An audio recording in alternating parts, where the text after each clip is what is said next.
to proceed with viewer discretion. For within the delightful realms of our romantic comedy, hearts will flutter and giggles shall abound. Kosaka hopes you have an absolutely delightful time diving into the whimsical tale of Reincarnated as the Traumatized Princess. I'll just help my flawless sweetheart change the genre. So snuggle up, embrace the sweetness, and let our charming journey begin. Welcome to Flavored Enemy Reincarnated as the Traumatized Princess? Night is a cold night. The winds are howling violently, whipping at the tailcoat of a soul traveler walking home from a long and arduous workout at the gym, followed by shower, coffee, and finishing up some research projects. Basking in the glow of the effervescent moonlight, we meet our hero. Arthur, could you please describe yourself and what it is you look like and what it is you're doing on your way home? Arthur Romulus is 18 years old, a senior in high school, has short, neatly combed black hair, glasses, and typically wears his school's uniform, just because it doesn't really make sense to him to change out of it. He doesn't have any particular style that he would like to wear or that his dad approves of at home, so he just mainly wears that. Black slacks and a black jacket and a white button-up shirt underneath. He's got his hands in his pockets.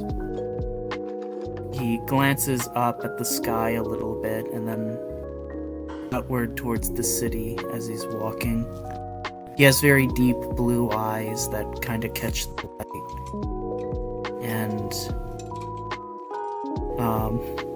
I think he sees a stick on the ground that is kind of shaped like a sword, and part of him wants to just, pick it up and pretend it is a sword, but then he just kind of shakes his head and moves forward. As you're walking, you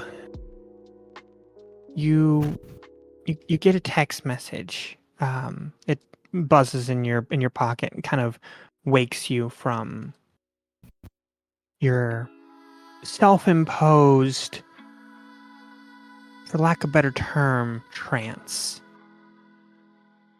He'll take out the phone and look at the message. You see that it's the message from your not so mutual friend Beth, and she sends you a message and something along the lines of, you can't really make it out because you're still in this stupor, but you do manage to make out, I can't believe that she's gone. And you harken back to the funeral a week ago she went to for Donna.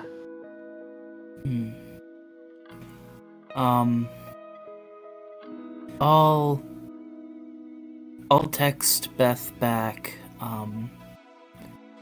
I know, she wasn't always the nicest, but no one deserves to go out like that. And he sends that back. You quickly get a message back saying, I'm really sad right now. Could you come over? He kind of tilts his head at that. Can he make a, insight check as to what that means? Yeah, go ahead. It's just a D20 roll, because Mhm. 2. Yeah, well, she probably, is lonely. Maybe. Maybe she's bored. Who knows? I imagine I don't have that much free time. You don't. You're supposed to be at Tai Chi in 30 minutes. I have Tai Chi in 30 minutes, he'll text back. If you want, you can sit in on the lesson. They don't mind that. The instructor's pretty cool.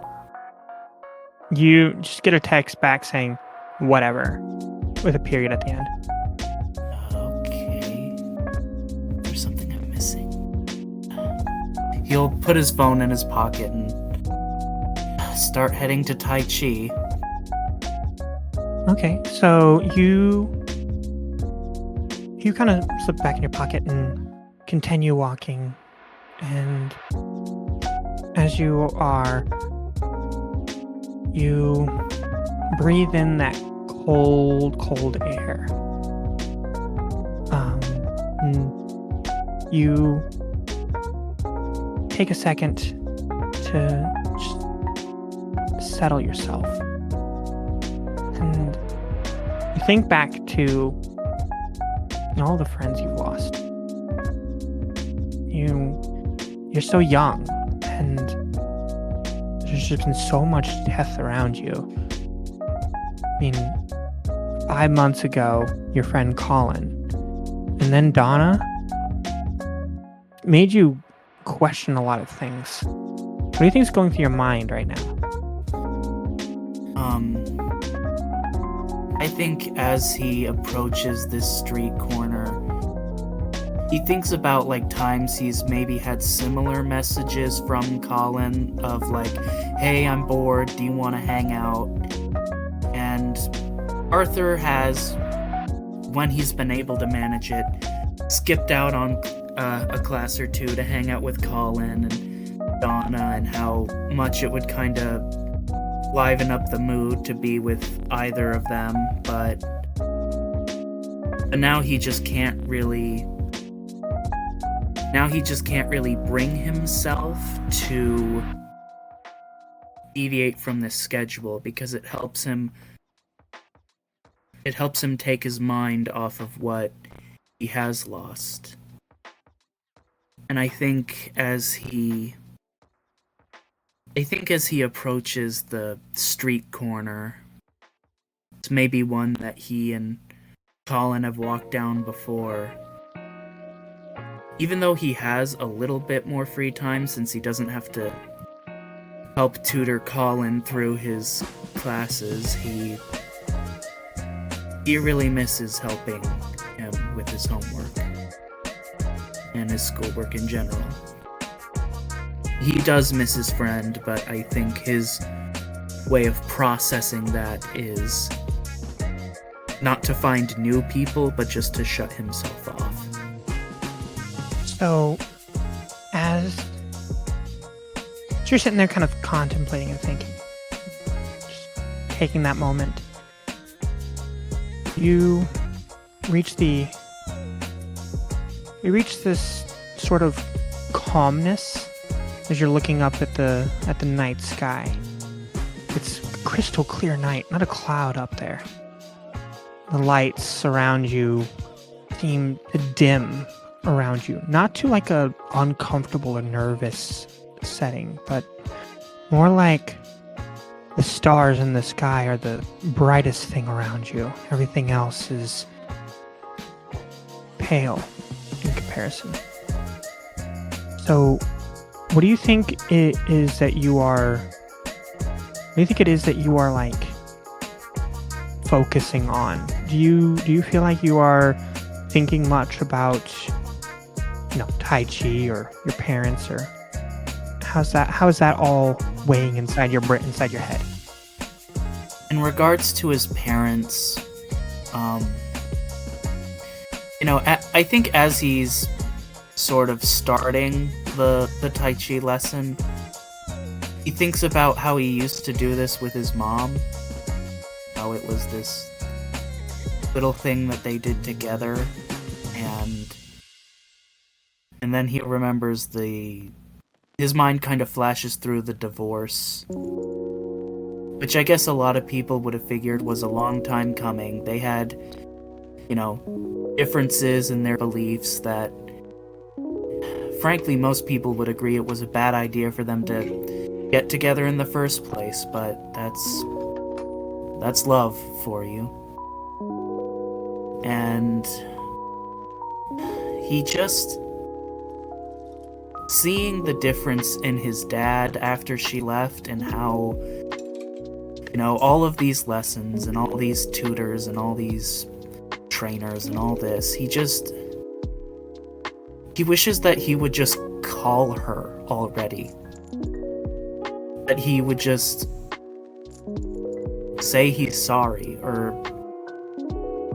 He knows that it's kind of stupid for a kid of divorced parents to wish that his folks would get back together, but he knows that they were so much better together than just Drake by himself. His father's name is Drake. So there, and you get a text from your father's assistant. Marjorie just texts you saying, "Grades?" ? He sends back just a picture of his report card, and then just continues his lesson, and he bows an apology to the teacher. Sorry. Oh, it's okay. Do you need to take the rest of the night, Arthur? You seem to be elsewhere. It's hard to focus the body when the mind is so scattered. Any other night I'd love to just be here, Mr. Tanaka, but I don't want you to get in trouble with my father. You already, cover for me about a lot of things, and I don't want to put you at risk for your job. Then I ask you this. Please, do some cardio and center yourself for the remainder of our session. Thank you. And yeah, he's going to, as he suggests, do some cardio and recenter, which is mostly just him going on a walk and being a little bit aimless, because it's nice when your life is so forcibly structured by other people to just exist aimlessly for a little bit and to just wander. It feels probably the closest to freedom that Arthur really gets in his day-to-day life. You immediately get, as soon as you start heading out, start getting a nice little stride going, you get a notification that a repeating event has been added to your calendar, as you see that Marjorie has added in the normally that you had 45-minute time slot on Tuesdays to hang out with friends has now been added with a gymnastics course to train for an Olympic team. He takes off his glasses briefly to just pinch the bridge of his nose and puts his glasses back on, and he texts Marjorie, "What is this?" You get a text back saying, "Your father thought it would be quite advantageous for some of the Ivy League applications." He rolls his eyes. He's like, "Oh, what? Does he, why doesn't he order another few football trophies, huh?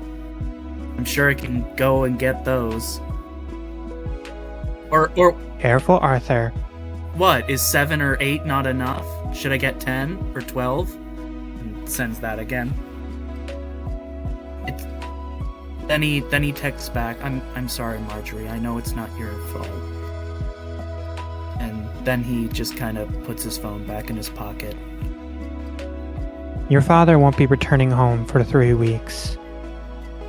You can talk to him about it then. He'll text her back. Where's he going this time? Malaysia. A new plant is opening up. Of course. Anywhere but Japan, because that's where she is. As you are on this nice, cool walk, you think about Japan.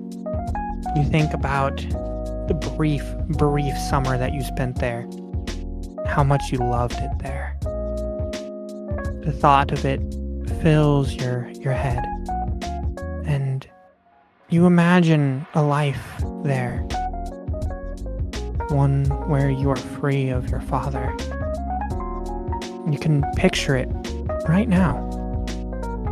Your own apartment. You want to go ahead and describe what it is that you're picturing?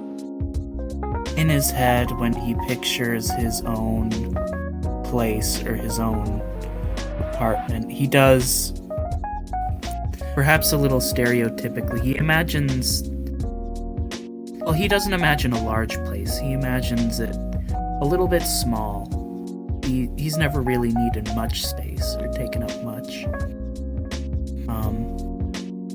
He remembers, he'd have a little table to kneel down at, and it'd of course have a kotatsu in the winter, and in the summer he'd have a little bowl of oranges on top, and like his mother had, and it wouldn't be anything fancy. It would just be the small place to sort of rest his head before heading out on whatever beautiful thing could be around the next corner that he could go and see,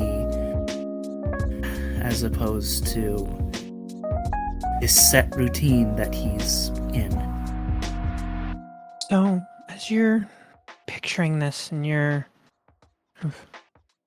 dozing off, you're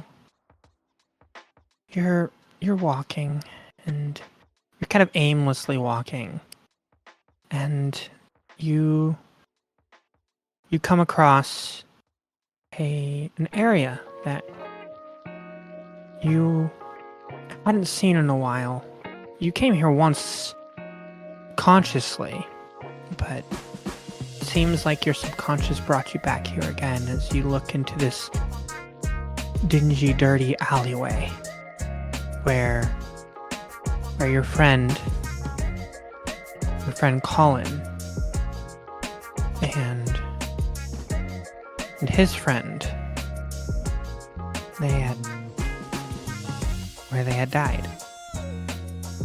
I think, even though it's a little morbid for most people, Arthur kind of walks to the space where, he saw in the picture, he didn't see their bodies, obviously, but he saw the pictures of the police chalk outlines, and there's little bits of the chalk still on the pavement below it, and he just stands where he imagines Colin was, and I think at that point he kind of reaches into his bag and tries to draw. He's not super good at drawing, but he tries to draw a little something for Colin. He tries to draw. He's been working on it for a little bit, but it's not super good. This little cherry blossom tree that, anyone else would make fun of him for, oh, you're such a weeb, you like cherry blossom trees. But Colin never really made fun of Arthur for that. He said that one day he'd like to go see them together, and he sets the drawing down where he imagines Colin's head would have been. And he says it. I know it's not the way I imagined it, buddy, but that's just life sometimes, isn't it? Things don't really go the way you want. You didn't know his friend Ricky all too well. You knew that, he was on the football team and super popular, and you two should have hung out in the same circles, but Ricky always just seemed so reserved. Like, not very talkative. And you always wondered what was going on inside of his head, because he just always seemed either completely distracted or laser focused, nothing in between. And as you're sitting there contemplating this, you see something behind a dumpster. Looks to be some kind of poker chip. He'll kind of move the dumpster and try to. Well, he's gonna check his pockets if he has any. He's gonna reach into his bag and pull out like a Kleenex or a tissue and pick up the poker chip. What is this? Okay. On one side, you see a really beautiful cursive letter A. And on the opposite side, you see a red diamond. Oh, you go ahead and okay. Roll a d20 for me. Sorry, I'm terrible. I rolled a nat 1. Yeah, you have no idea what this is. It's a poker chip. That's about it. But this obviously doesn't belong here. Yeah. He's gonna kind of fold it up and put it in his pocket, and I want to know how you fold a poker chip. I mean, I fold it into the Kleenex that I picked it up with. Okay, that's fair. That's what I meant. When I said it, I meant the. Okay. So he folds it up. He puts it in his pocket.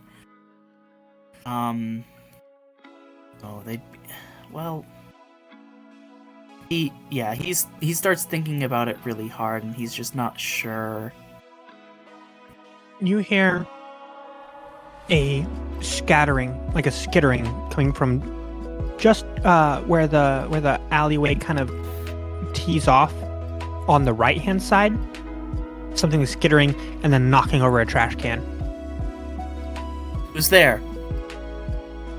And then he just kind of he walks around and tries to look.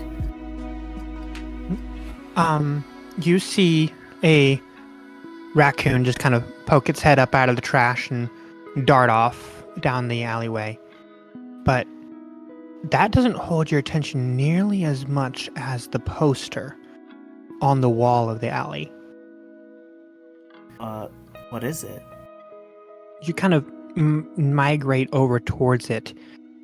You see that it is these two very risque drawn girls in these red and black frilly dresses with painted white faces and red diamonds over their eyes. And at the very head of it all, it says, in that same lettering that's on that poker chip. You see that it says. You see that it says the casino. No extra information really, except for go ahead and roll me another d20. Please be smart. You're supposed to be smart. 8. We'll say with that roll, you're able to pick it out within the letters on that make up the casino. The dead space has other letters to form like these kind of illusory letters behind that just says Cohen's place. Cohen's. Spelled like this. Spelled just like this. Cohen's place. He's going to take out the the chip with the like letter on it and kind of trace the chip over these strange other words and see if there's some kind of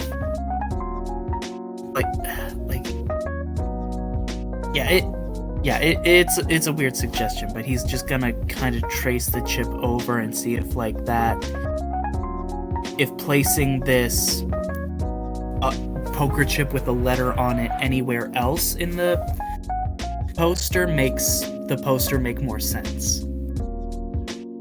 All right. As you kind of running along, like the coin, the poker chip immediately slips through the paper on the poster, and the two girls on the poster look at each other. The poster rips in half, and the door and the wall opens up. Okay. You can't see anything inside. It is pitch black. Does this look natural or Not at all. yeah, it's not like a secret compartment or like architecture. It doesn't look like it's possible for it to be here. Not at all. Matter of fact, you're fairly certain you might be hallucinating. Maybe you've been under too much stress? He's going to stick his hand into the entrance and then pull it back quickly. You do so. Your hand smells kind of smoky. He's going to peek in? So you kind of stick your head in, you feel your whole body kind of just pass through.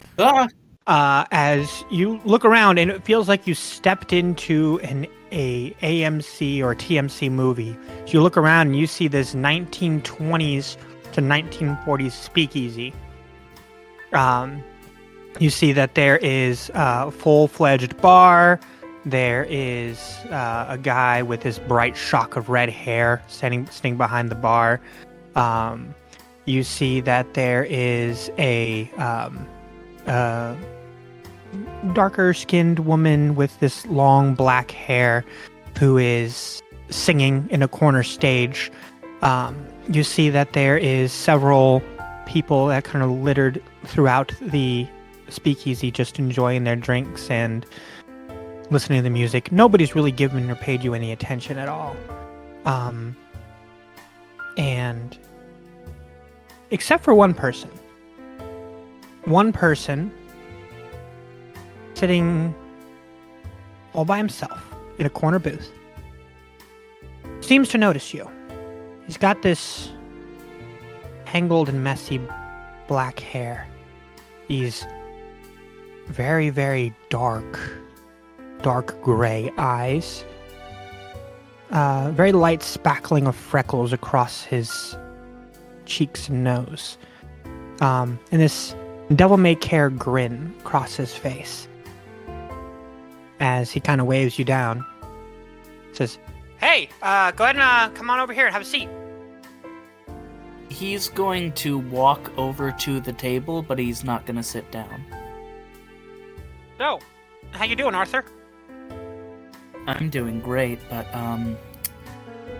not sure we've met. Might you be? I'm just a friend. Don't worry about me. You can call me Cohen. Now, why does that seem suspicious? 'Cause this is my place. That's not what I meant. Okay, Cohen. What is this place? A watering hole. Doesn't it look like it? Right, but I mean, why... Found one of your poker chips near... where a friend of mine died. So... I don't think that's a coincidence, do you? Well, I don't believe too much in coincidences. But, frankly, my dear, I don't give a damn. I've always wanted to say that. Alright, so... why are you acting so familiar with me? No, let's just say I've had my eye on you for a while. And I'm... invested in your future. Well, you should probably take that up with my dad. He's the one who decides my future.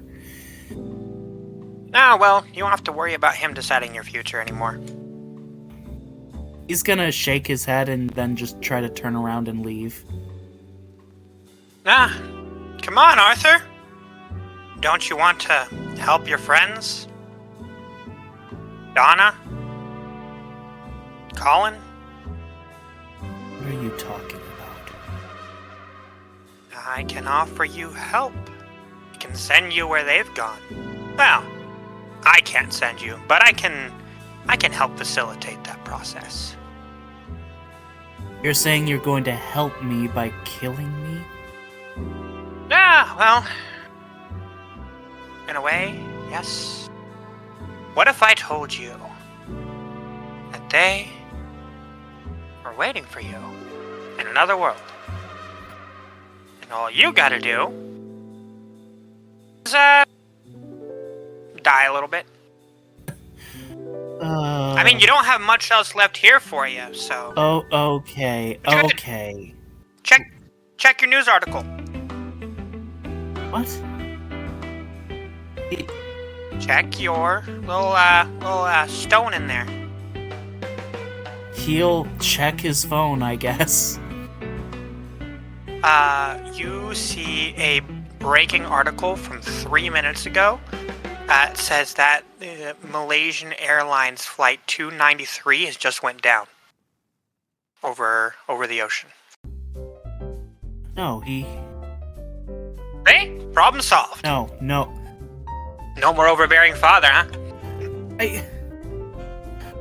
Look, I don't know what game you're playing, but I'm out of here. He just runs. It runs out the door, or tries to. He snaps his fingers and the wall closes. Come on now. Don't you want to sit and have a drink? It's all between friends here. Trust me, if I wanted you dead, you'd be dead. I just want to talk. So then talk. What the hell kind of game is this? The long kind. So, let's get down to the nitty-gritty. I want to be your benefactor. I want to set you up so that way you have the best possible chances when you go where you're going. Trust me, you're going there no matter what. You let me help you get set up over there, and in return, I'll make it sure that you and all your friends are together. Trust me, very much alive. And why should I believe anything you say? Because I'm no liar, trust me. He's a douchebag. I'm more of a advisor. Why does that name not inspire confidence? You know, I've been asking myself that question for a while. Nobody seems to trust me for some reason. Oh, yeah. You know, did it ever occur to you it's not, one reason and, everything? Like, everything about you is suspicious and not just, one thing about you that's suspicious? Hey. You can leave. You can go ahead and meet the doll on your own accord. And, that's gonna be all you. Or, you can deal with me. I'll tell you what. You came in here asking about games. Let's make it a game. I've got here a deck of cards. If you can tell me exactly what suit it is that I'm about to put down, I'll let you leave, and I won't kill any more of your family. If you guess it wrong, if you leave, you'll be an orphan as soon as you walk through that door. So, you want to play games now? Let's play games. He'll sit across from him. Oh, whiskey? No. Fair enough, you're a little bit underage. Alright, let's get down to it, huh? You see, he starts shuffling the cards. So, did you enjoy your last day here on your precious little rock? Arthur says nothing. Man, a few words, huh? Don't know how you got to be class rep with no words. Alright, here we are. Go ahead and call it. Diamond. He flips the card over, and you see a 3 of diamonds. Oh, hey, look at you! Lucky, lucky fella. Well, you're free to leave. Trust me, Mom's all kinds of safe. I am a man of my word. I don't think you're a man. Or at least not an... What I meant is mortal. Never mind. I'm just gonna leave. He just gets up and leaves. Enjoy the rest of your night, Arthur. Don't say I didn't try to help you. You didn't. And then he just leaves. All right. As you head out the door, as soon as you walk through, you feel a baseball bat right to your face. As you hit the ground, and there is just bat after bat after bat. As you see these 2 really big-looking thug-like individuals wearing jerseys of the opposing team that you are supposed to be playing in championships in less than a week. Just beating the ever-loving shit out of you. You go ahead and make a con save. Okay, it's just a D20, right? Yes, that's correct. Okay. 19. You're able to make out before the redness kind of pulls over your face. You're able to make out this weird-looking tattoo on one of their ankles. It looks like a snake biting its own tail. As the Homunculus cosplaying as you feel yourself slip, and then something happens. Something appears in the alleyway as you fade into nothingness. Something ever-changing that starts carving its way through the alleyway towards your attackers. Oh dear god of love, would you like to describe what it is you do to these 2 fine gentlemen? I would be delighted to. So I am wrapped in bright, luminous colors, blinding to look at, and I am going to just peel off a layer of it, a layer of color, and just flick of the wrist. It's going to turn into a long sheet of metal, and I'm going to fold it in 2, slice them in half with it. Well, I think that will be enough of that. Well, how many was that? 1, 2. As you see Arthur laying there on the floor, slowly slipping away. What is it you do? Well, this is a bit awkward. Normally I don't show up so soon. I'm going to crouch down to where Arthur is and poke at him to see if he's still breathing.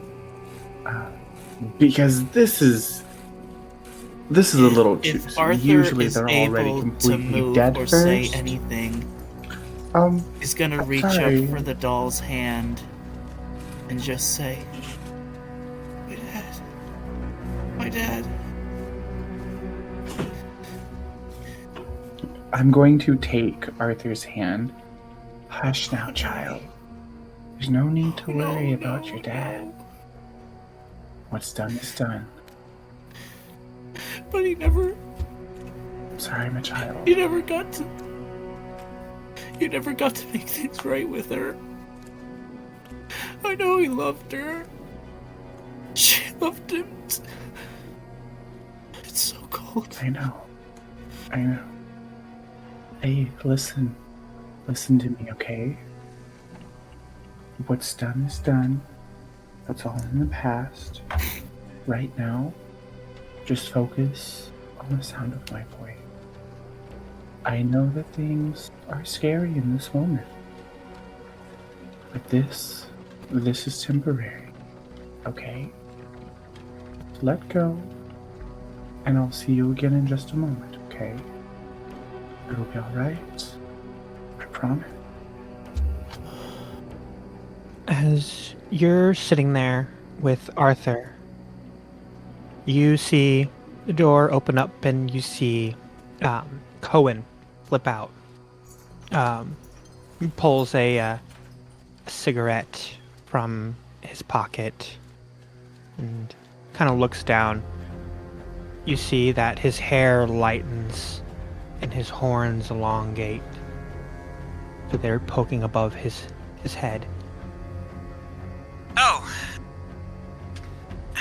How you doing, Dolly? Well, I've been doing rather alright for myself lately.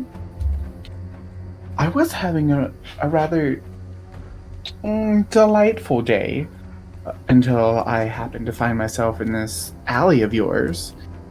Now, Cohen, be a dear. Tell me the truth. Sure. Were these goons friends of yours? I wouldn't call them friends so much as, puppets. Cohen. Dear, sweet Don't lecture me, Cohen. Dolly. I'm not the one tugging on heartstrings. What I do with the heartstrings of others is of no concern of yours, now is it? Hey, I just thought it'd be fun to send this one to you a little bit earlier so that you don't have to wait around. And I kept my end of the deal. Maybe you did. I, for one, don't mind waiting. I have patience. I am also not in the habit of murdering innocent children. Just for laughs. Oh, well, I didn't do anything. I was inside having a drink. Oh, we all know just how well you were involved. Now, obviously you're out here for a reason. What do you want? Sure. I love the smell of desperation. It, really gets me going. I'm sure that's about... Arthur here's reeking I'm of sure it. that's probably the only thing that gets you going these days. No. Pain and suffering. Torment. All those kinds of things, too. Well, spit it out already. While I am a being who is known for patience, it's wearing thin with you. What do you want? Well, Dolly, that's the thing. You're still a little bit too low on the pecking order for me. So, your patience can wear as thin as you like. Remember, who has the real power here? And you think it's you that has the real power? Sure I do. Then what are we doing here? What's going on? Why are we having this disappointment of a conversation? Easy. I want one. I see what you're doing. I see the thing you're putting together. I want one. I tried to get this one, and you don't want anything to do with me. I even took away his overbearing dad, and he still don't want anything to do with me. I want to be part of this whole thing you're writing, and I'm not leaving until you let me be part of it. Oh, you want to be part? Well, I'll make you a part of it. I swear I'm gonna kill you. Oh, wow, you're still alive. Oh, hey, hold still. I need to put up my cigarette. As he sticks it into one of your open wounds. I swear I'm gonna make you pay Hey. for this. You really should quit that. Tobacco's bad for you. I can see it's getting into your system. I swear I'm gonna kill you, you stupid. Okay, so, it'd be merciful if I just, bashed his brains in completely now, right? Rather than dying slowly? That's mercy, right? I would greatly appreciate it if you would refrain from causing any more harm to poor Arthur here. Now, you said you wanted in? You want a part? Yes. I want to have a representative in this story you're writing here. Why? What's in it for you? Because it's interesting. It's a good little Tom and Day entertainment. Oh, you want some entertainment? Is all of this realm not enough for you? Well, it's got its things. But, as you know, when we're outside of our realms, we don't really have that much power. Oh, I thought you just said that you're the one with all the power. Yeah, well, back home you're right, but I don't have as much power here. Still got a little bit more than you, though.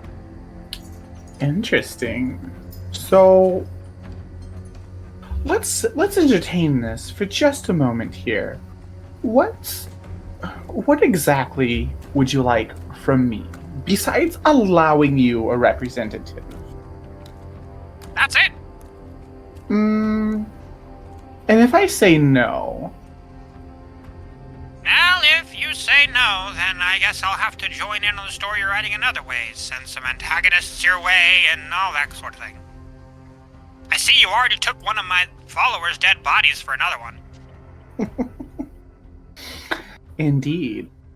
Not that I was using the corpse, so, by all means, reuse, recycle, and whatever the third R is. Reduce, which honestly is what someone should do Oh, yeah, to your that ego. I'd like to see you try, Dolly. Bold of you to assume that it would be me. Now, dear sweet acquaintance of mine, why bother to do any of this through poor Arthur here? Why not come to me directly? Well, I just thought this would be interesting. Interesting. Yeah. You disappoint me. Do you not think he's interesting? I think he's interesting. I think you're interesting down there. You wanna be Kefka great value knockoff. I'm sorry, did I just get called a great value knockoff? Yeah, no. No. As he reaches down to Arthur and just grabs his face and crack, breaks the entire neck. Alright.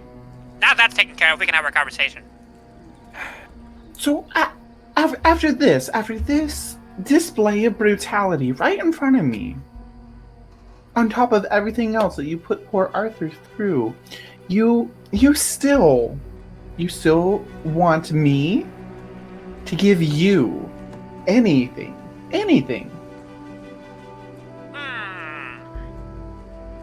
What if I offer you something in return?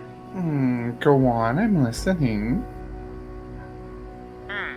Well, as you know, somebody who's destined to serve me and lead the nation of Kaldeth into ruin is, well, already been born. But, what if we take Arthur here, since you like him so much, and we replace him? So instead of the person that's supposed to serve me, you put Arthur there. Still born to the same parents, just as he gets older, he'll be more and more aware of his previous life. And maybe, who knows, the nation of Kaldeth will, turn out different. You know, I still don't trust you. Well, you shouldn't. But it does give you something in return for something so small. And after all, I am just really, really bored. Oh, poor thing. If I give you... Not that. That's not yours. If I give you something, what's to stop you from asking for more? We can make a deal. What kind of deal? I will give you the space for Arthur to be born into. That entire family. In return, you will let me bring someone of my choosing into this tale. Mm, No other strings attached. if by some misstep you get a teeny little foothold in any of what it is that I'm doing, it'll be entirely on my terms, and it won't be of a person of your choosing. I think you're gonna like the one I'm choosing. Tell you what, since Colin here is... that's not Colin. Oh, I know why I said Colin. Oops. Since poor Arthur here is already dead, tell you what, tell me about this candidate of yours, and I'll whip us up a nice cup of tea, and we can continue to chat about this, shall we? Sure. I'll meet you at your place for tea, and you, me, and Arthur can talk. How's that sound? Sure. But keep in mind, I have not agreed to anything yet. Of course. And I always know to behave myself in someone else's realm, so have no worry from me. Good. I would hate to have to expel you from there. Alright. You do your thing. I'll, meet you there. As he vanishes on the spot, leaving nothing but a small marionette that looks vaguely like the form he was taking as Cohen. I'm probably going to regret every last bit of this. But he does have my curiosity. I mean, here I thought I was going to be able to do pretty much any and all of this without interference from anyone. Well, what's done is done. And I'm going to take another layer of the glowing light from me, and I'm just going to use it to set the marionette on fire. Okay. Stupid, creepy little doll. Okay, Arthur. I'm gonna poke at him again just to, confirm that he's actually completely, fully dead this time. Yeah, no, he's dead.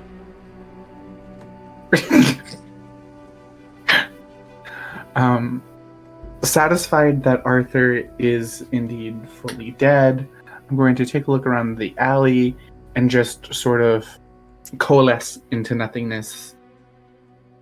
Certainly tired of this alley.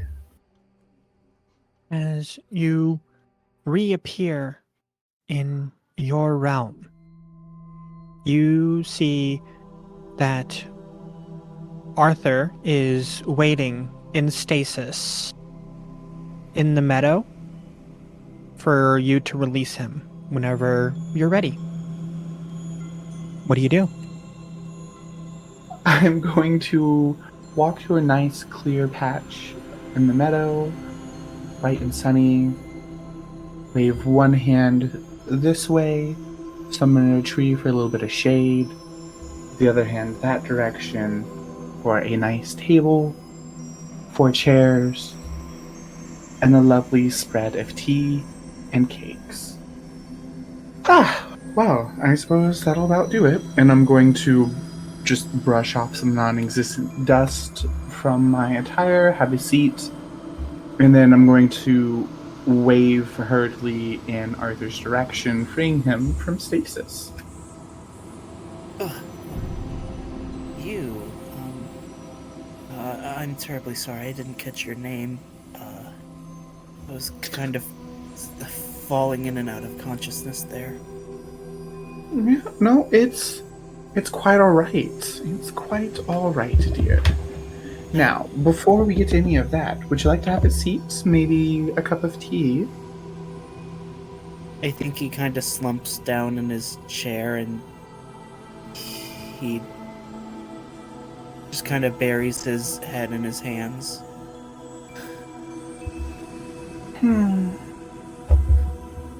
It's alright, dear. Chin up. Chin up. The past is in the past. We mustn't dwell on it for too long, lest we lose sight of the present, and the future fades away into nothing but an impossibility. I mean, I had issues with him, but I didn't want him. I know, dear, I know. But we can't live a life filled with too many regrets, lest they weigh us down and cause us to not be able to move at all. Now, you asked who I was, dear Arthur. I am the doll. I am the god of love and beauty. But honestly, who am I kidding? I'm not really feeling the gusto of it all. So, allow me to tell you this, Arthur. The things that have fallen upon you in your final hours, tragic.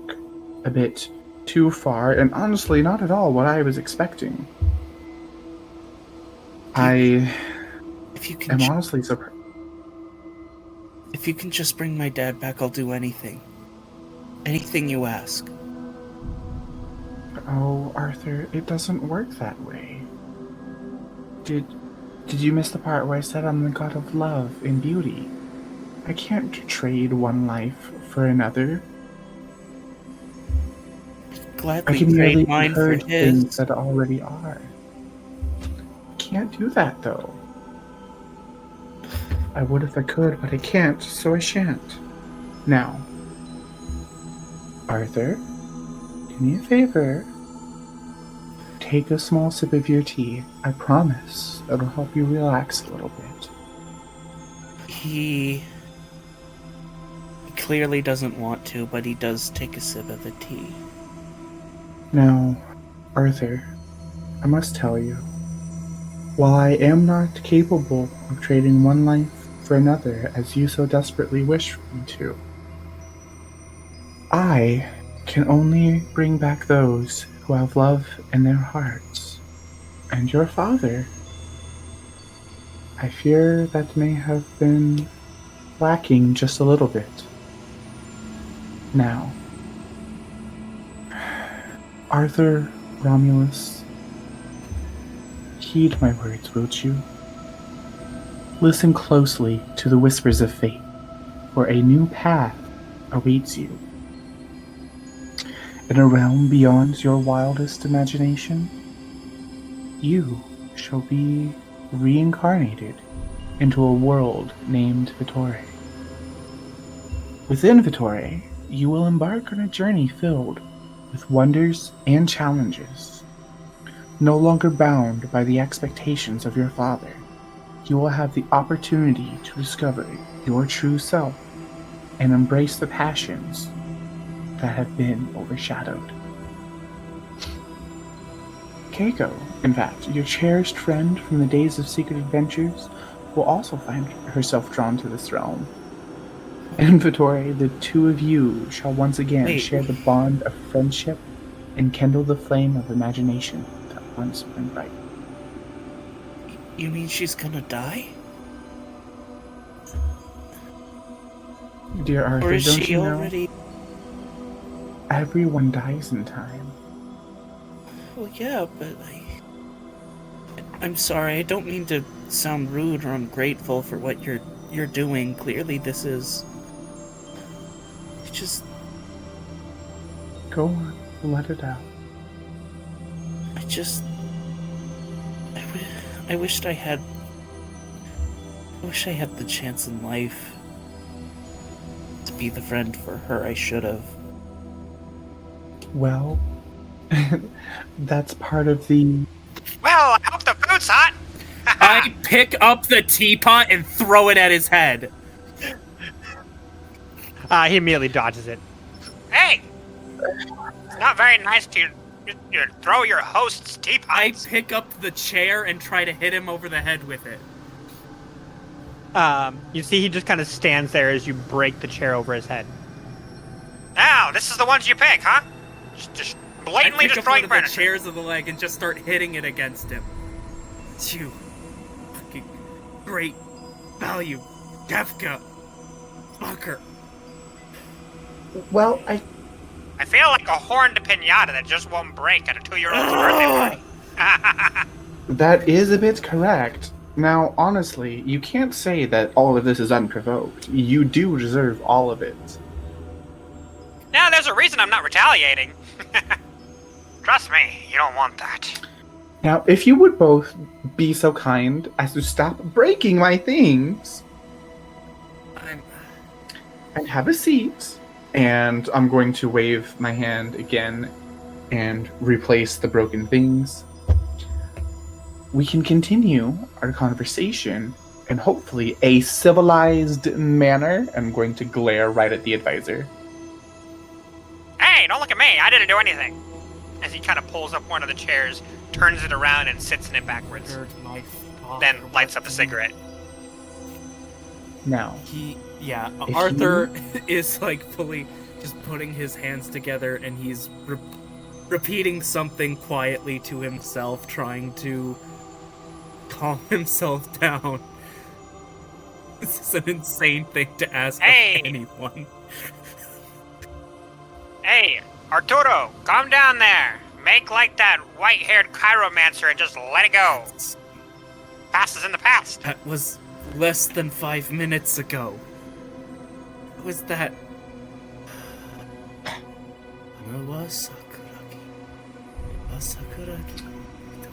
well, if you've both quite finished, I do have some more things that I would like to say. Otherwise, we can just sit here for all eternity. Yes. For all I care. I'm very sorry. You just have to admit this is a lot. This is a lot to ask of anyone. You know, you are exactly right, Arthur.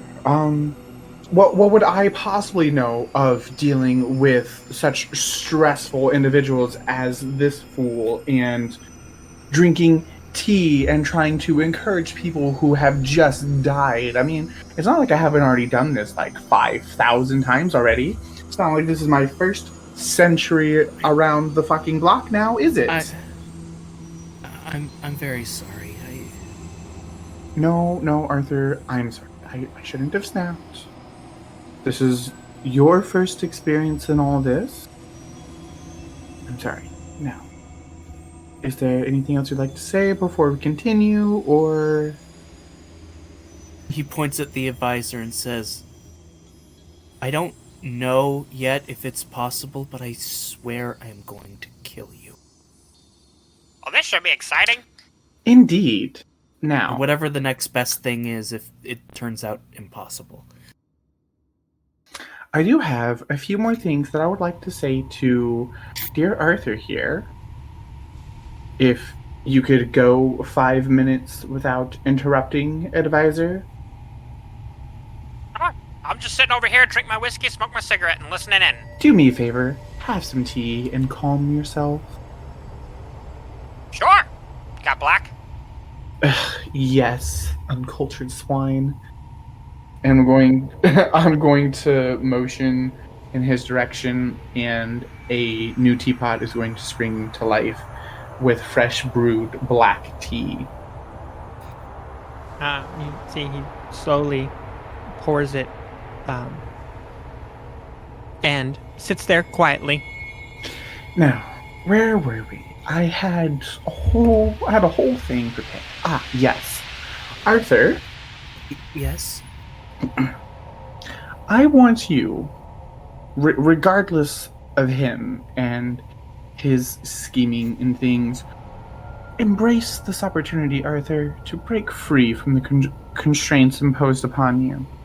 For in Vittore, you will have the chance to reclaim your identity, to be the hero of your own story. For the world is vast and filled with mysteries waiting to be unraveled. Remember, Arthur, that your true worth lies not only in the role your father envisions for you, but in the passion and authenticity that reside within your heart. Embrace the power of your dreams and forge your own destiny in Vittore.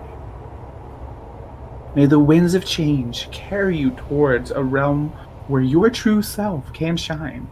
Open your heart to the possibilities that await you, for Vittore yearns to witness your transformation and the birth of a new legend.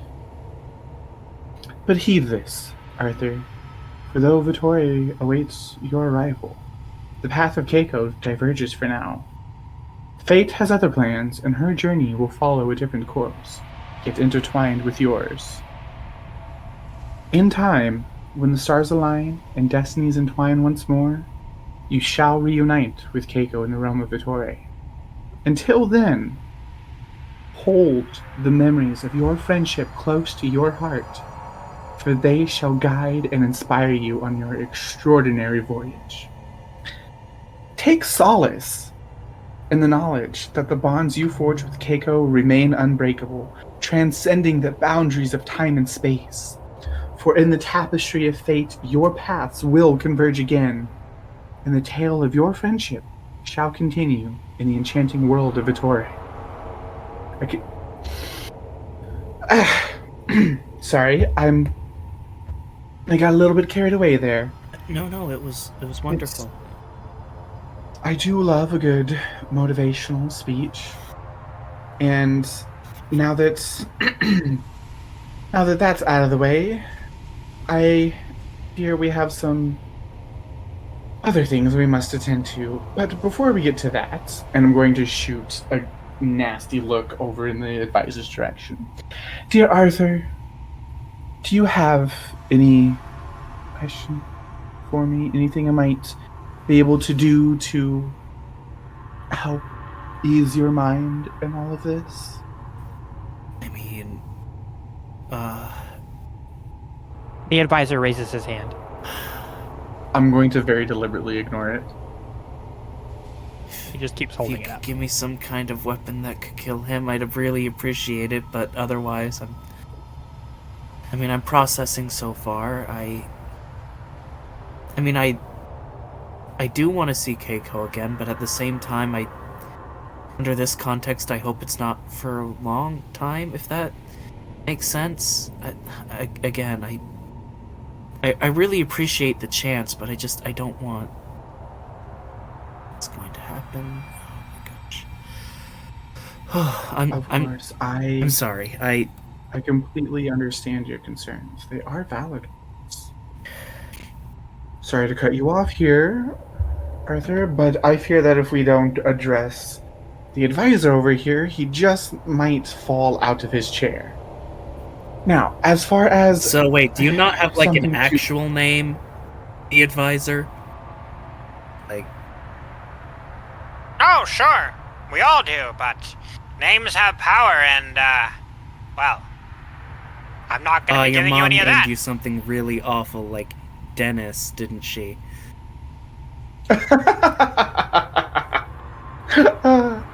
Dennis, I Hubert. do like the sound of Okay, Hubert.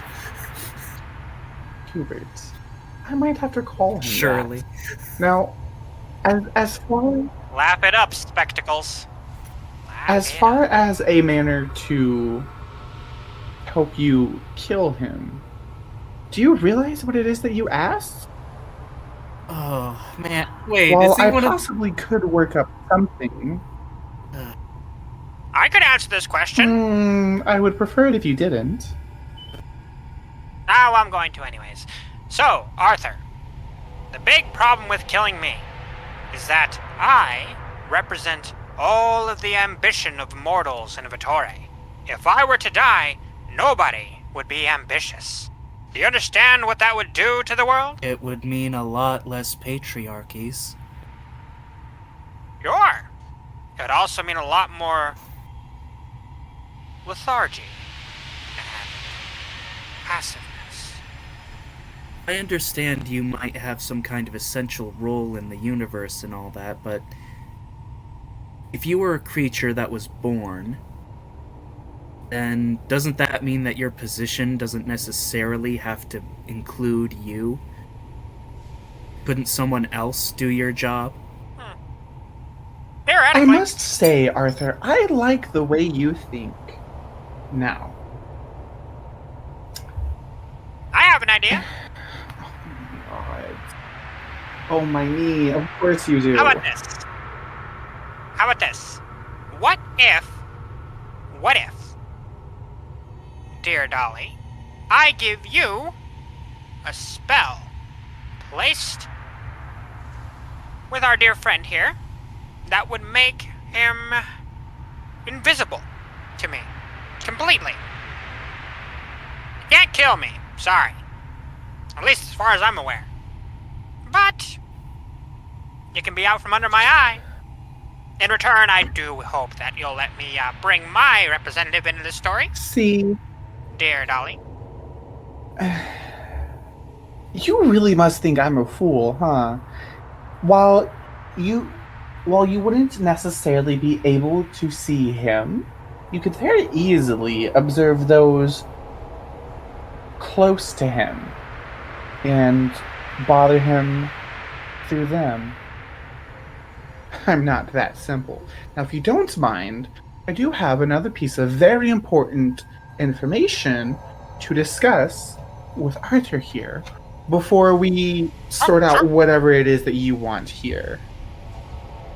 Oh, yep, sure. Now, Arthur, Yes?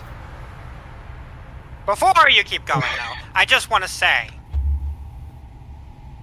Arthur, I've been meaning to tell you this the whole time, because, boy, do you just look like the kind of fella who's really been all work and no play for your entire life. And trust me, as the demon of ambition, I can see it. But what good are dreams if all you do is work? There's more to life than hitting the books. I Arthur hope you takes the pot of black tea and pours it on his lap. Oops. know. Oh, yeah, spectacles. This is gonna be fun. As it completely dries. Continue. I've said my piece. you've said far more than just your piece.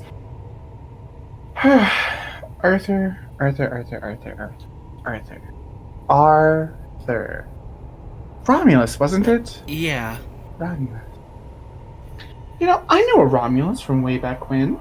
Oh, He did do some great things, but he was also a bit of a bastard. yeah, I mean, he did kill his... That doesn't apply to you, does it? Well, I mean, I've never had a sibling, but even if I did, I wouldn't kill them just so my name would be on a city. That seems way disproportional. and incredibly petty. Now, I do like me some petty every now and again. Yeah, but like, in moderation. Like, you don't murder someone's dad just because, you think it might be fun. That wasn't petty, that was absolutely childish. Now, Arthur, Yes. killing the advisor aside, Yes. I am. How to phrase this? I can offer you something. Anything. Well, no, almost. Almost anything. Right. A gift, as it were. A wish, so to speak. Within some limitations, of course. Right. To help you on your way. And I can't ask for my dad, so I'm not going to. We've discussed that. You know, the typical stuff. No wishing for more wishes. I can't bring certain people back from the dead. Although I suppose your dad kind of covered that already.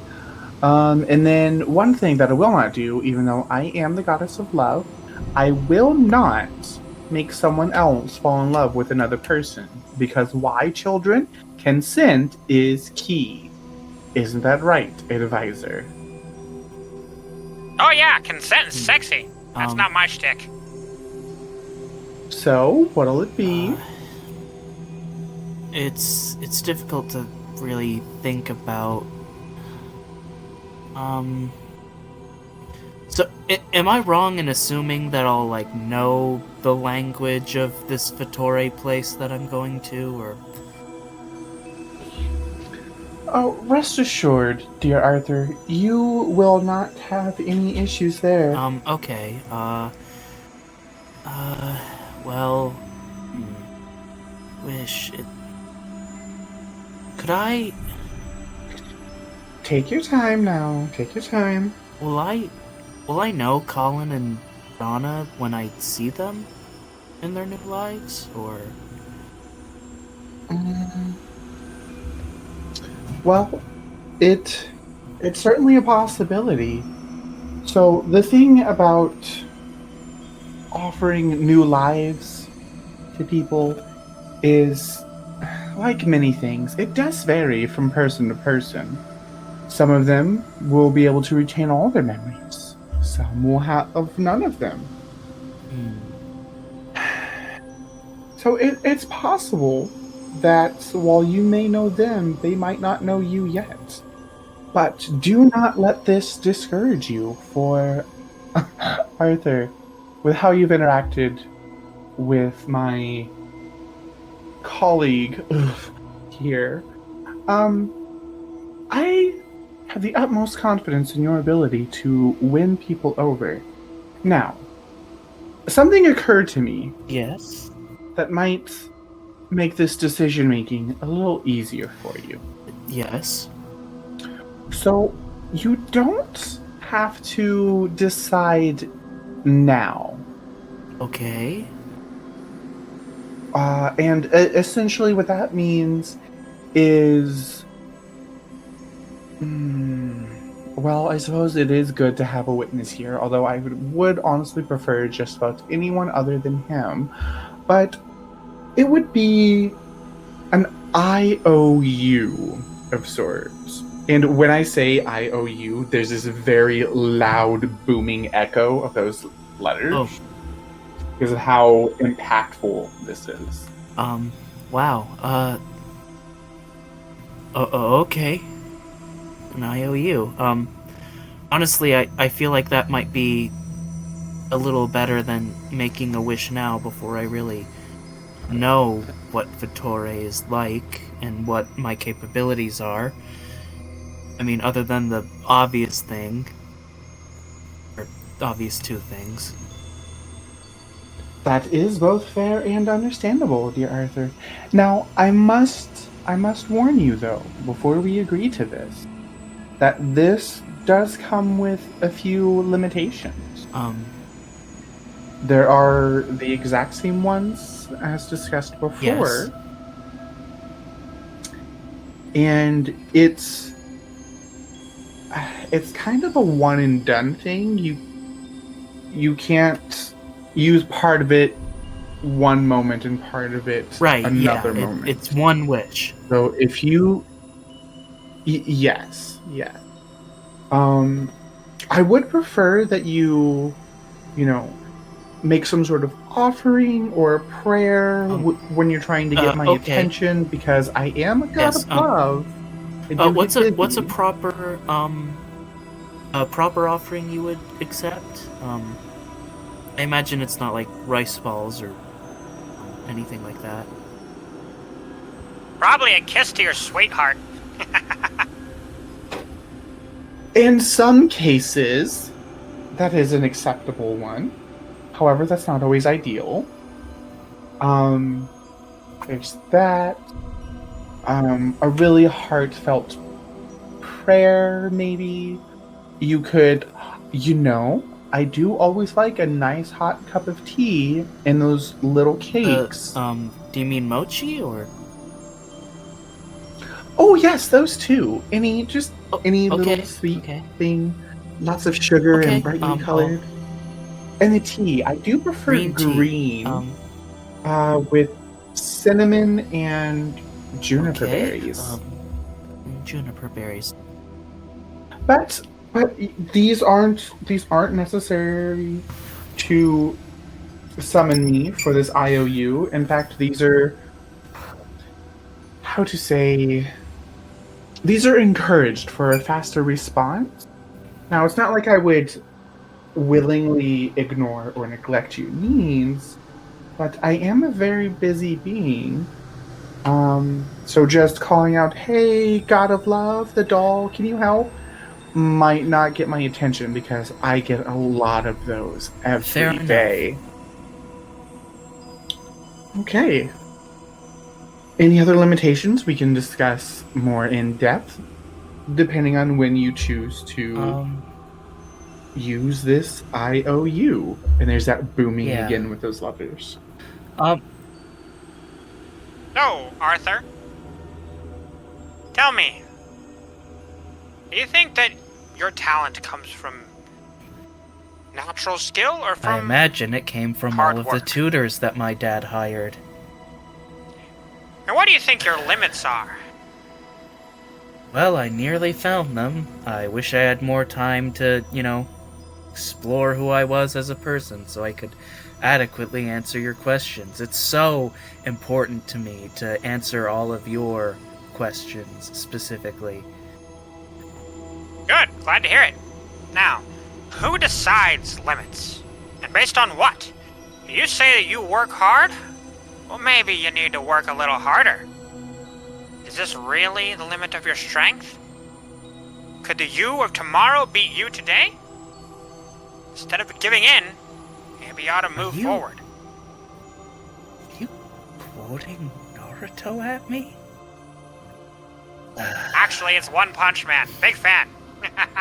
Wonderful. Wonderful. Say, where do you live? Okay, sounds Oh, the cozy. Abyss. No. Dolls got their gifts. I've got mine. Wait just a moment. We... Oh, sure. I figured you'd want to be the one to get the last word in. Trust me, I will. I have a lot more to say. Now, first, Yes. Arthur, have you come to a decision? Yes. We do have to make it final and binding. The only thing I would... might be... Can I ask a question first? Not related to the wish necessarily, but... But of course. My mom... Will she be alright? I pulled my goons away. I kept my word. She's safe from me. Dear Arthur, you are far too kind and you worry far too much. Your mother will be able to live out the rest of her time in her home. I hope she finds love again. She deserves that. Well, it just so happens you are talking to a god of love. And trust me, darling, I am not the only one. I'm sure I can have a chat with a friend of mine, see what we can do. Yeah. Completely unrelated to any of Yes, this, of course. Now, Yeah, I think I will take that IOU if you don't mind. fantastic. So, if you wouldn't mind, I'm going to need you to eat all of this, and I'm going to offer you a small plate that has a tiny little cake on it. It's small, round. It's got lavender icing, and it smells of lemon and honey. Okay. He eats it. Good, good. Now, wasn't that delicious? Yeah. Do I have to, like, sign a contract, or...? And nope, that was it. And then in the same loud, booming voice, I'm going to declare, "It is done, as witnessed by the advisor. This contract is sealed." Oh, okay. Yep, I saw it. Where does that... Is there, like, another god of, like, thunder and lightning hiding behind, like, a tree or something on that cue, or...? Never mind. I certainly hope not. Now that we have all of that business taken care of for the time being, who thankfully is not here with us, he certainly tests my patience. Now, advisor, I do believe we have some unfinished business. Sure. Could I get my word in with Arthur here before you send this one on their way? Go ahead, go ahead. All right. So, spectacles. Arthur Romulus, hear my words and tremble, for I, the Prince of Destruction, shall bestow upon you a curse that shall bind your fate. From this day forth, you, every step, shall be laden with misfortune, and your dreams shall crumble like ashes in the wind. Your ambition shall wither, your talents shall falter, and the love that once graced your life shall turn to bitter sorrow. The world shall become a cold and desolate place, where every glimmer of hope is snuffed out by malevolent presence. No matter how hard you strive, your efforts shall be in vain. Success shall elude your grasp, and despair shall haunt you every waking moment. Your once bright future shall be shrouded in darkness, and the weight of this curse shall crush your spirit. Know this, Arthur Romulus, there is no escape from the grip of my curse. It shall follow you relentlessly, staining your existence with anguish and regret. You shall be a puppet in the grand theater of my design, dancing to the tune of your own downfall. May your days be filled with misery, and may the echoes of your broken dreams serve as a reminder of the futility of resisting the will of the Prince of Destruction. Your cursed fate is sealed, Arthur Romulus, and there is no escape from the wrath that I have unleashed upon you. Wow. All right, I've got my words in. Wow, if only I continued to be Arthur Romulus and wasn't going to be immediately reincarnated. Well, Loser. And Arthur flips him off. I think that's quite enough of all of that. Now, advisor, Yeah. I've had enough of you for the next decade or so, and I'm going to snap my fingers and expel him from my realm, leaving behind a cloud of pastel dust that sort of glitters for a moment and fades away. Stay around, Dolly. I should have been better prepared for that. And honestly, if I have to hear him call me Dolly one more time, it will be too soon. I am going to need something much stronger than all of this tea. Now, Arthur, Yeah? Unfortunately, now that my colleague, and as I'm speaking, I'm just going to summon a little flask of whiskey and just pour it into my teacup. Unfortunately, my colleague has bestowed upon you a curse. And while I cannot interfere with it directly and remove it for you, I can offer guidance here and there and try and help you fight it. Can I We- use my wish to remove it? Unfortunately, that's part of the limitation. However, Ah, I see. what I can do is I can offer you an addendum, so to speak. Okay. Mm-hmm. An addendum to this IOU, this wish.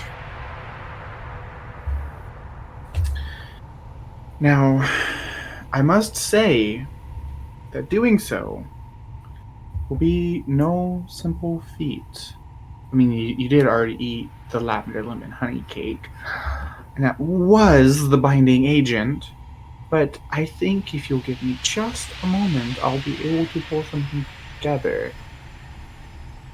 I had been far too preoccupied with many other things, so I did not adequately prepare for this little gremlin's nonsense and interventions. Now, this addendum will be in two parts. First will be the far more important detail for you. What I can do is I can create what is it that ships use? An anchor. I can offer an anchor. And this anchor is not one in the literal or physical sense. No, instead, this anchor would be but a person, another living, breathing being, who, if you are near them, the curse is null, void. Now, this person Okay. will be a person whose hair glows like the sunlight, and who will be marked by the advisor. Now, something I must implore you to understand. This other person will also be cursed, and should the two of you remain in close proximity, you will be able to cancel out each other's curses. Okay. However, there is a bit of a catch to this. I am not able to provide you with their name, nor can I provide you with any further information on this. Okay. Hair that shines like the sun. Indeed. And the two of you must remain in close proximity in order to be able to cancel out each other's curses. Now, for the second part of this addendum, to go in with this IOU, you can call upon me for additional wisdom, more than just for that wish. Separately, but once that wish has been fully utilized, you will not be able to call upon me for further wisdom. Okay. And this wisdom typically will only be in the sense of aiding you with these curses. And I can't guarantee that I'll be able to provide assistance of any kind with these curses, but I will do my best with whatever I have available. Okay, sounds fair enough. Unfortunately, this is the best that I'm able to do at this time, as I was ill prepared for anything else. Okay. But fear not, dear Arthur. All is not lost. And you still have so much before you. All right. When I find this person with hair that shines like the sun, is there a way for both of us working together to completely remove our curses? Or do you not know that? I fear that is something that the two of you will have to work out together. But I can tell you that is something that will be illuminated for you. And while I know I am making certain references here, I can assure you I am not referring to Solus. May he sleep eternally. Yes. Now, any last words before I send you on your way? Thank you. Of course, my dear. Of course. And I'm going to stand from the table, and I'm going to hold out my arms stretched towards you to pull you into a tight embrace. As you feel this hug around you, Arthur, your stress, the weight around you just alleviates. Your body just poofs into nothing but cherry blossom leaves floating on the wind, falling through the clouds, carrying a sweet scent down below. Another warm day at the Alexander Manor. About 85 degrees right now. Arthur, you're about 6 years old. You're out playing, running through the grapevines of the large winery that your family runs. Think about why they decided to name the wine Emberberry. You can see that the berries, the grapes that are used to make the wine, sort of have this red and orangish tinge to them, like fire. You're kind of running through. You've got your stick in your hand. You're kind of swinging it around like a sword. You smack one of the scarecrows, and you see that you land a pretty decent hit and send some straw flying out of it. And you're running along, just having a blast, having fun. And you catch sight of the spire, one of the towers of the castle in the capital. You live just outside the capital, and even though you spend a lot of time learning how to read and write, you still can't pronounce this capital. You don't know how to pronounce the city name, but you do know that you're in the kingdom of Caldeth. That one you know how to pronounce. The other thing, it's a little bit too hard, and you don't really want to try it any harder than that. But something from the tower catches your eye. From one of the windows, one of the open ports of the tower, you see a drop of sunlight sitting in the window, looking out over the kingdom. It's bright and warm. You can see it, and something comes back to you slowly. Maybe it's a memory, a dream?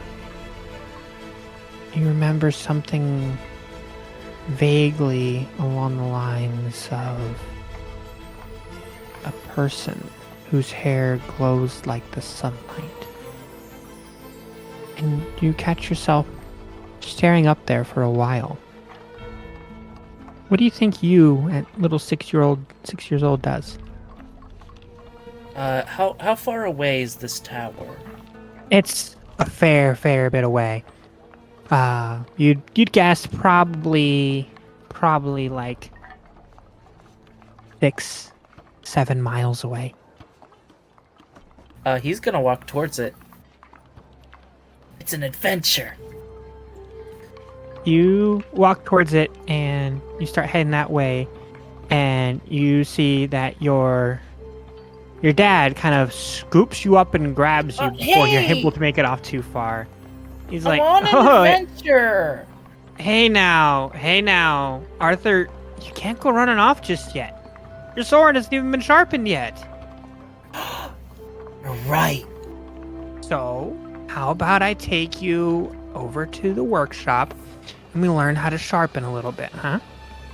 Okay. And you want to go to the capital? Yeah. I want to go to the top of that tower. Well, dear Sir Arthur, would you allow me to squire for you on this adventure?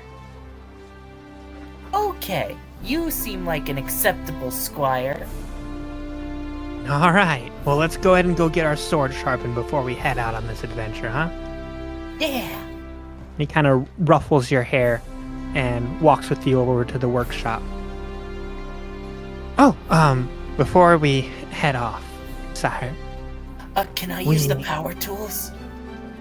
No. Okay. We want to do this. We want to do this the old-fashioned way. Oh, okay. You're right. Now, I just want to give you the heads up. Mom is making that paella tonight. Oh. So, if we run really, really fast there and really, really fast back, then we won't miss out, right? I think we can make it. We could take the horses. Yeah. Okay. All right. As he walks with you over to the workshop, you two spend your time sharpening your swords. You see that he teaches you how to use a lathe to turn your stick into an actual shaped wooden sword. As he looks over to his wife Selwyn, who is enjoying a glass of lemonade on the porch, and he waves at her and says, "All right, my dear, Arthur and I are just heading into town. We'll be back in time for dinner." "All right, just make sure to be back in time this time. Arthur, behave." I will. Fair Lady Selwyn. Fair Lady Mama. Ah, so dashing. Well, Yes. protect your father out there, huh? Will do. Oh, a parting gift. And he runs over and he kisses his mom's hand. Aw, such a sweetheart. Okay, let's go. As the two of you head off towards the capital, you traveling, riding along on the horses, and you get into town. And the two of you taking the sights.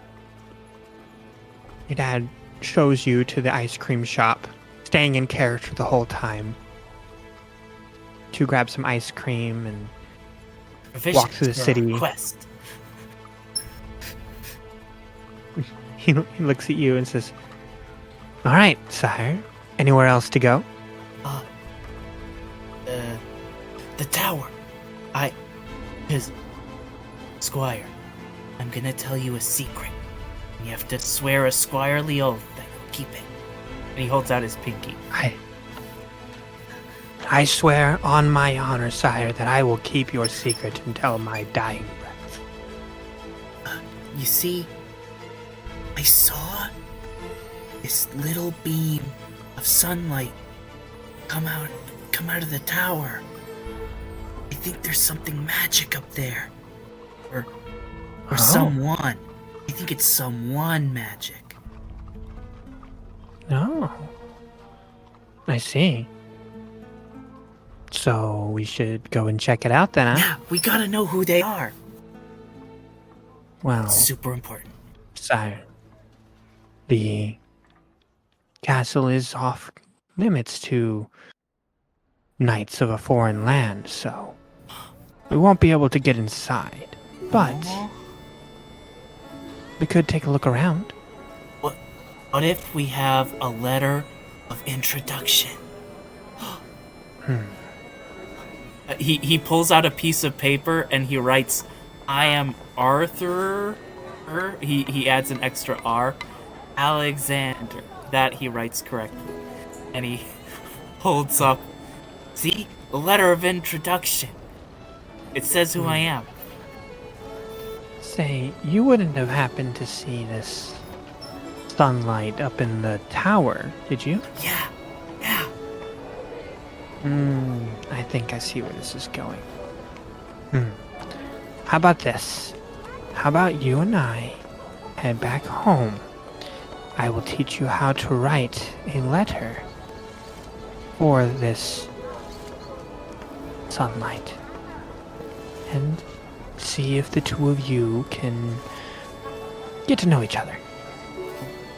I mean, we can't just go in person today? Remember, these things have to be planned and thoroughly executed. You gotta learn the decorum, right? Since we'll be in a foreign land. Well, I suppose that makes sense. Plus, Mom made cheesecake. Okay. We'll write. Yeah, we gotta do things the proper way. We'll get a proper letter, and then we can go see who it is. Alright, sounds good. As the two of you start heading back, it's 4 years later. You and your father, well, thanks to your father, you got to meet the sunlight. Now, what you thought was sunlight, you realize that she just has really shiny blonde hair. And as you get to know her, she became one of your closest friends over the next 4 years. Princess Anastasia von Kaldeth. Okay. A bona fide princess. But you didn't get to spend very much time together. You remember one summer, there was an argument between your father and the king. Very angry argument. After you and Anastasia had went and played in one of the ponds and ran afoul of a crocolisk. You scared it off, but the king wasn't too happy. And ever since that day, you only see her from that same window, far off. And something just feels wrong with her so far away. You feel empty, unmotivated, almost hollow. And one day, you wake up early morning. You head out and you help around with the grapes. You tend to some of the overgrown areas of the gardens. And you just stroll along through Alexander Manor. And you happen across a doll. A small little marionette in the middle of this grape field. Sitting at a chair, holding a teacup. It's not moving. It's just sitting there. What do you do? Does the doll seem familiar to me at all? Vaguely? Like maybe you saw it like in a shop passing by somewhere? I guess I go over to it. It's still just sitting there. Does it have fresh tea in its cup? No, the teacup is empty. It's stained, but empty. What's wrong? And I think he'll just kind of stand here and kind of ponder it. Something. Why does it irk me? Maybe I haven't had lunch yet. As you get bumped into your back, sorry. Oh, I didn't even watch where I'm going. Oh, I'm sorry. Did I knock you over? As you see this small little, maybe 4'11", elven girl with this like mint green hair and these very large gray eyes. And she's kind of looks at you. Says, I am so sorry. It's no trouble at all. What are you doing out here? I was chasing a starling. They were flying through the sky, and Oh? I just wasn't watching what was in front of me. I'm sorry. I'm Miku, by the way. Hi, Miku. My name's Arthur. Arthur Alexander. I know who you are. You do? I mean, yeah. Like, your parents own this place, a Right.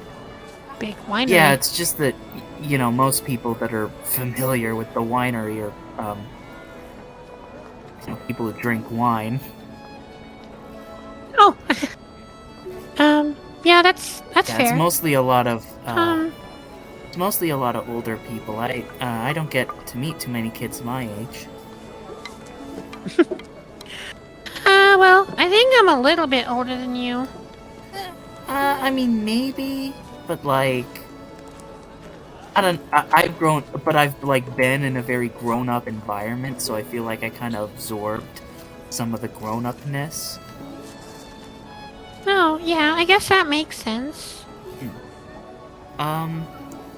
So, is this your doll? No? It's kind of weird. Yeah, it seems really weird, doesn't it? Yeah, Some- it really does. Something about it makes me kind of mad, but I don't know why. We could take it into the city. There's a magic shop in there that might be able to tell us more about it. Yeah, well, we probably shouldn't touch it though. Hold on, I have an idea. He takes 2 sticks and kind of puts them under the armpits of the doll and kind of picks it up that way. You see that the doll slides on the sticks towards you and smacks you right in the chest.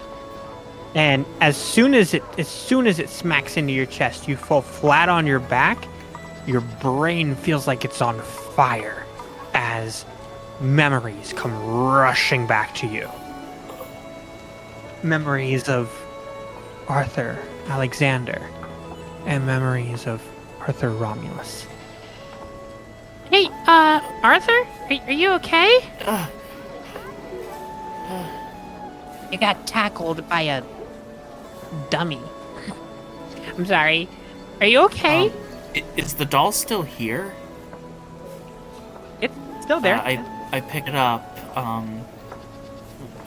Is it the same one that he put in the hallway, or in the? Exactly. Yep, it's the same one that he was transformed into. Are you okay, Arthur? You look all kinds of frustrated. Yeah. Could we don't have to go into town about this.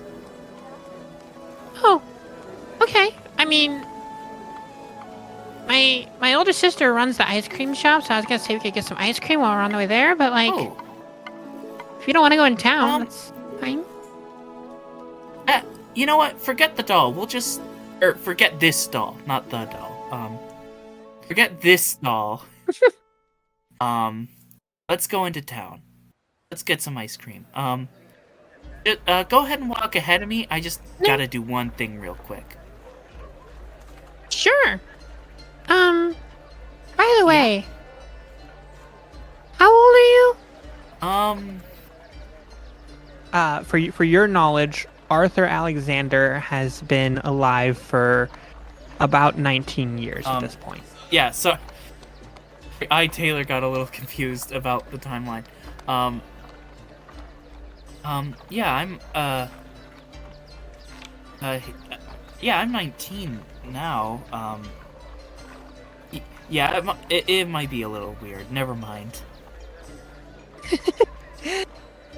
Why is it weird? Well, I mean, how old are you?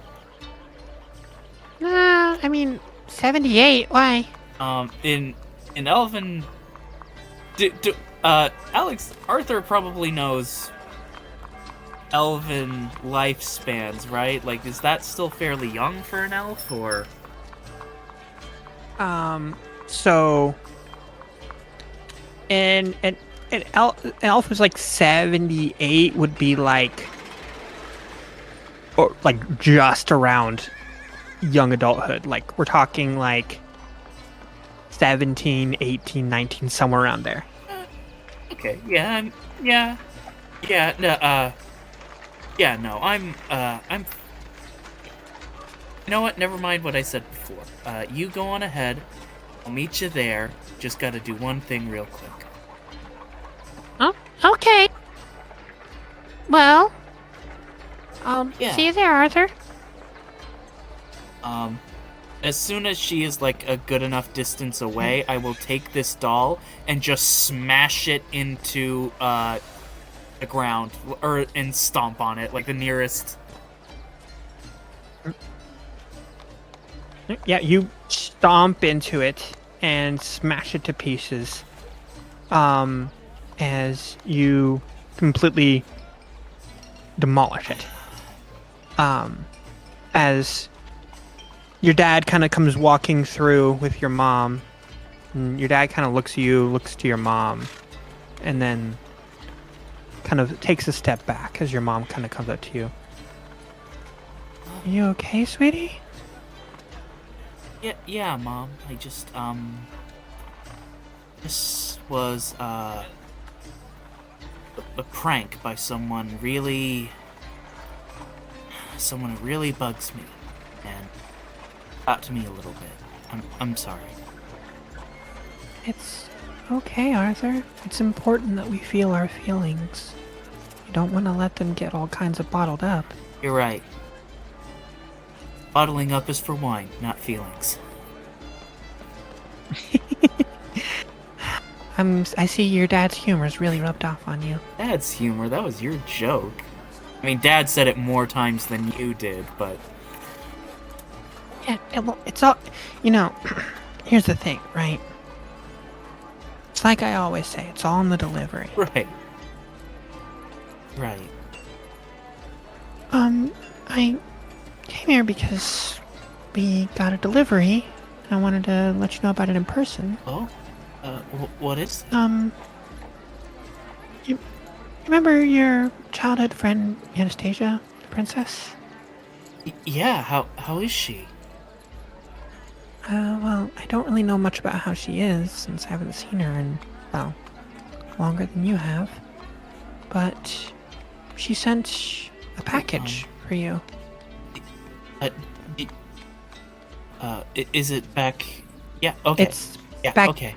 It's back at the house. Thank you, Mom. And as Alice... Hey, don't stress yourself out too much, okay? Yeah. As Arthur passes Morgan, or begins to pass him, he pauses and then just hugs him. I'm glad you're okay, my liege. Glad glad you're okay too, Squire. And he holds the hug a little long and then breaks away and goes to see this new package. As you run back through the grape fields and all the way back in front of the Alexander Manor, you see that there is a wooden crate there with the seal of the von Caldeths burned into the top of the box. He will try to open it. Is there like a crowbar next to it or a thing? There's no crowbar or anything like that. It's nailed shut. So do I have any tools on my person or? nothing on your person, but you can just head over to the workshop. I'll go over and to grab the it. workshop and then just grab like something to pry it open. Go over there, you grab a crowbar, and you kind of halt for a second near the pedal whetstone used to sharpen weapons, and you think back to that day when you first saw the sunlight. And I think he also very briefly, like, he doesn't fully understand the memory, but he also remembers that little picture of a tree that he drew and set somewhere made of stone. And he doesn't fully remember that yet, but he knows it's important for some reason. And then just goes back to opening the box. So you pry open the box, and you see that there's a bunch of hay and straw kind of stuffed in there to cushion whatever else is in there. And you see three things. You see two long sword-like weapons that are wrapped in black cloth, each of them.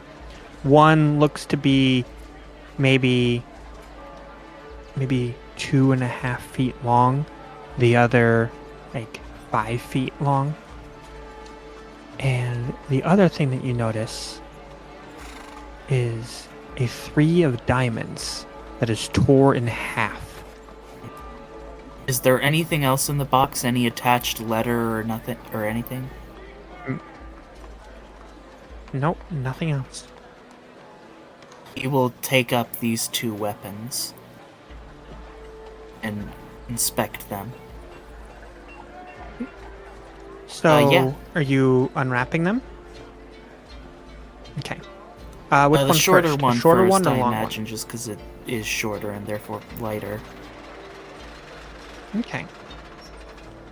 So, you see that it is a beautiful short sword.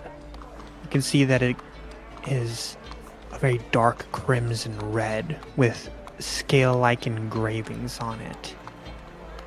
You see that it is absolutely gorgeous. The blade's edge kind of glows that hot red color. And you see that it pulsates with this insane magic, just ebbing and flowing from it. The pommel is a dark black. Looks to be like it's a claw or a talon of some kind. If there's like a sheath and he'll put it in the sheath and There then is. tie it around his waist, and then he will inspect the second sword. So take a look at the second sword. This looks to be like a great sword, but it is so incredibly light. You see that it's made entirely of this gleaming silver, inscribed with runes that you can see are related to the elemental plane of air. The blade feels almost weightless, and like you're just holding solid air in your hands. You feel like you yourself are even lighter, just having this within your hands. He'll spend a few more seconds admiring this blade, and then he will I I imagine it would probably work better on his back than like in a sheath or on his hip. So he kind of puts it in its own special holster on his back, unsheathed, because, you know, if you get a sheath for a weapon this big, it's hard to draw it out in the middle of a combat. And then he will remember that he promised to go to the ice cream shop. So he will go do that before he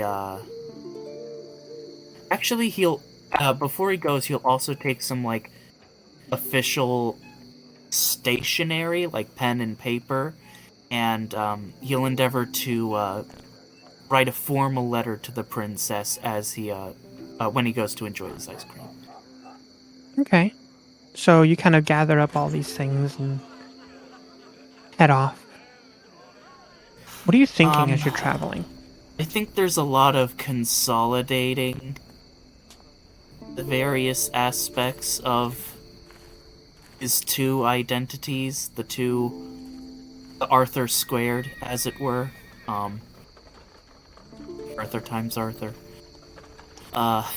He is, on the one hand, so grateful for the, for this life where his parents are together, and it is so great, and at the same time, he's also grieving the life that got so horribly twisted by someone so petty, and he's also just, as he's walking, he says aloud again to the doll, "Thank you. I won't waste this chance. I won't waste this life like I did my last one." Oh, hey, you. Hey, oh, wow, Hey. you got this whole tall, dark, and brooding thing going down permanently, huh? Oh, yeah, I guess I've always been a bit moody. I hope you don't mind. I figured you seemed like a pistachio kind of guy. You know what? I do like pistachio. You got me immediately.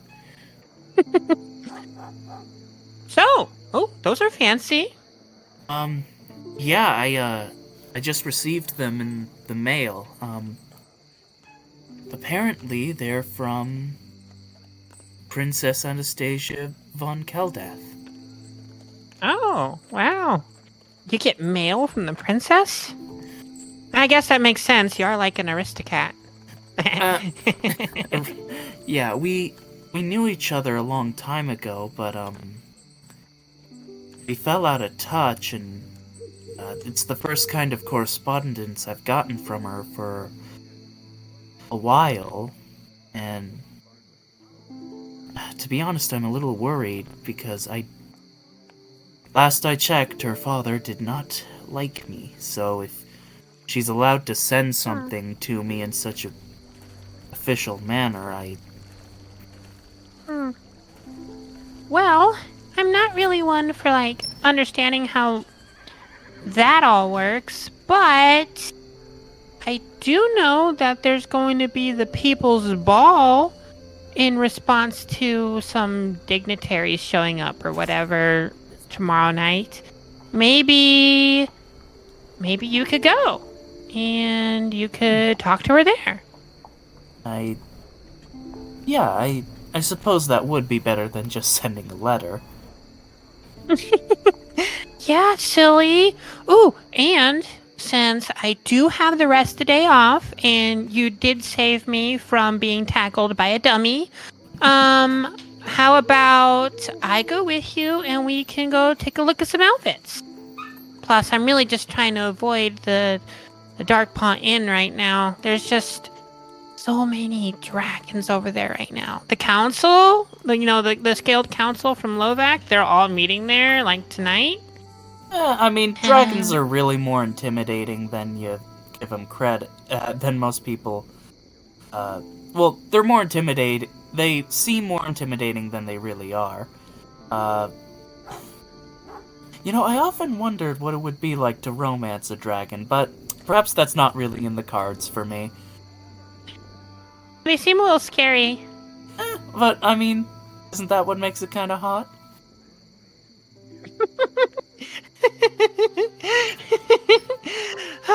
Maybe. I don't know. Like, not really my cup of tea. You know, I'm more like I prefer personally the more like tall, dark, and brooding kind. Oh. Well. But weren't we gonna go look at like clothes and stuff? I mean, I suppose you have gotten me dessert first, but already asking me to undress for you? Yeah, I'm just gonna roll a wisdom saving throw over here. You can go ahead and roll a persuasion check. 18. You see that she was like mid-lick on the ice cream cone, and she's just like stops right there.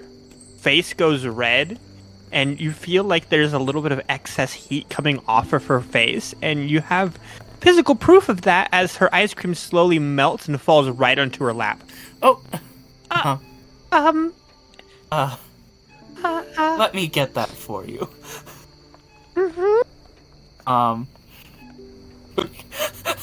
Okay, yeah, cleans up her lap, and, I think I'm gonna roll another wisdom saving throw here. I said it before I thought about it.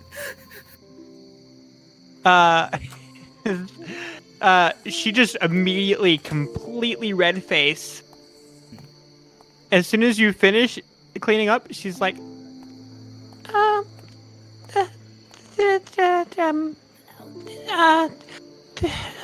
there's a thing. Thank you. Oh, okay, I got it. Thank you. Thank you. Thanks. No problem, Miku. So, shall we away? Yeah. Yeah, sure. We shall. Away. He will take her hand and just start walking to the, clothing store. And, unless she makes a move to separate, he's not going to let go of her hand. as the two of you stride through, you see that Miku starts to kind of relax a little bit. You go through, you both find outfits for the people's ball, and it's been a long time just kind of being with each other. You get Miku to kind of relax a little bit and just enjoy hanging out, and you two get along pretty well. And as you're kind of strolling along back down the streets, the moon is out and the stars are bright and the crickets are chirping. Thank you for this really fun day, Arthur. Thank you. I feel like I haven't had a day like this in a very long time. Surprised you don't have days like this every day. With how popular and cool and just all around perfect you are. Oh, geez, now it's my turn to blush. Well, lately in my experience, I've kind of lacked a bit of direction, and I think it's hard to reach out to people when you don't really know what the next step is after reaching out to them, you know? Like, what do you say? And what do you do? And that feels kind of calculated. Is that the issue, that I just overthink things, or?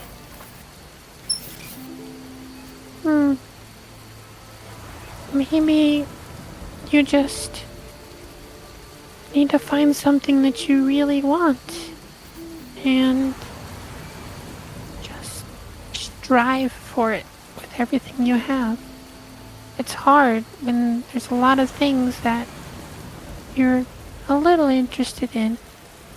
But until you find that thing, even if it's only one thing, where you want it more than anything else, those are the things that should have your attention. From my point of view. Have you ever... There's a phrase that I recently came across called, Hana wa sakuragi, hito wa bushi. It means that the ideal flower... Is that Naren? Yes, it is Naren. I know that somehow. It means the best flower is the cherry blossom, and the best man is the warrior. And what it is referring to is the ephemeral nature of life itself. Cherry blossoms bloom only for a very short amount of time before they're gone, and living the life of a warrior, your life can also be very short. But however short or however long a life is, it's still beautiful. And it is something worth taking the time to admire. And ultimately, I agree with what you're saying. Life is too short not to go after the things that you want. And I mean, it gets a little confusing when you want multiple things a lot, but that's part of life's confounding beauty, you know, is its mystery. There's nothing wrong with wanting multiple things. Like multiple scoops of ice cream? Yeah, there's nothing wrong with that either. Unless your, cone's not too big. Kind of stops right there, and she wraps her left arm around your neck and places her right hand on your side of your face. Well, I'm gonna miss this. it says it has to change. Well, I saw how wistful you got when you were telling me about the princess. Yeah. But don't forget me, okay? Never. As she kind of stands up on her tiptoes and leans up towards you. He leans down To and give you a kisses her, kiss. too. As soon as your lips touch, there's a loud crash of thunder and a very bright flash of lightning from inside the city as you hear, "The kingdom's under attack! To the ramparts! Everyone, to the defenses!"